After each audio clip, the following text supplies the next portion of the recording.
Assalamualaikum warahmatullahi wabarakatuh. Saya Fikri Juliansyah, NIM saya 22 10 10 50 20 81. Saya akan membahas prinsip-prinsip penilaian dalam kredit.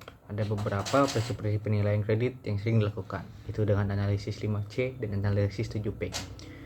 Kedua prinsip ini memiliki persamaan.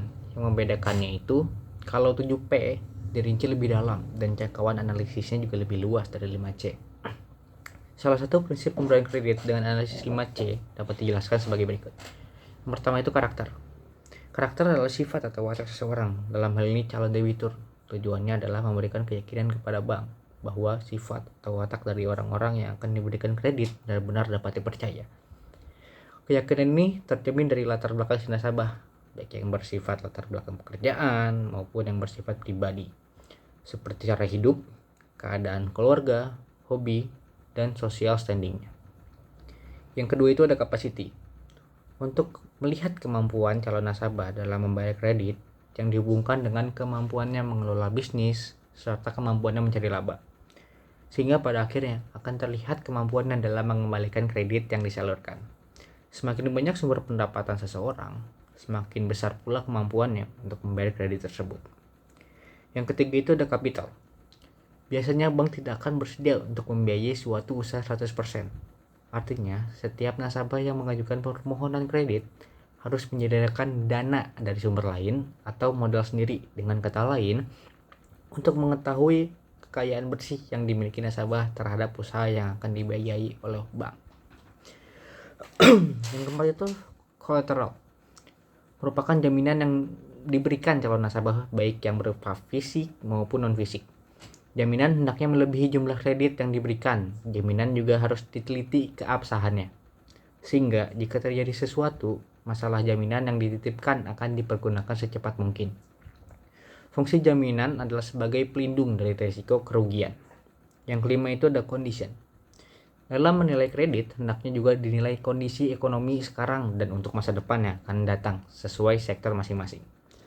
Dalam kondisi perekonomian yang kurang stabil, sebaiknya pemberian kredit untuk sektor tertentu jangan diberikan terlebih dahulu. Dan kalaupun jadi diberikan, sebaiknya juga dengan melihat prospek usaha tersebut di masa yang akan datang. Untuk mengetahui lebih jelasnya, kali ini kita akan membahas secara lengkap prinsip 7P sebagai tolak ukur pihak bank dalam menilai calon nasabah yang akan diberikan pinjaman kredit. Yang pertama adalah kepribadian atau personality. Secara mendasar, prinsip ini akan menilai nasabah dari segi kepribadian atau tingkah lakunya sehari-hari. Bahkan, kepribadian seseorang di masa lalu juga masuk dalam penilaian ini. Mengapa ini prinsip perlu banget gitu? Sebab, penilaian ini akan dapat melihat bagaimana sikap, emosi, tingkah laku, dan tindakan nasabah dalam menghadapi suatu masalah dan menyelesaikannya. Yang kedua itu tuh partai atau party. Prinsip kedua ini adalah prinsip yang mengklarifikasikan nasabah ke dalam golongan-golongan tertentu berdasarkan modal, loyalitas, serta karakternya.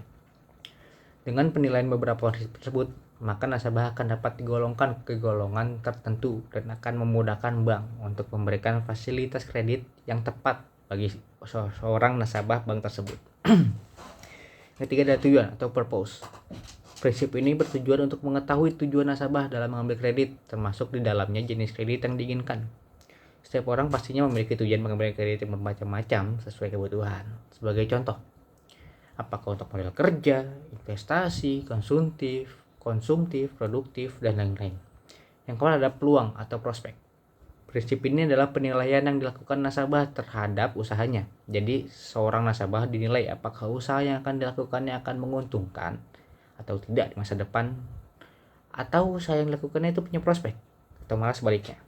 Hal ini sangat penting, sebab jika suatu fasilitas kredit yang dibiayai tidak memiliki prospek ataupun peluang untuk bisa menguntungkan, tidak hanya bank yang akan rugi, tapi juga nasabah.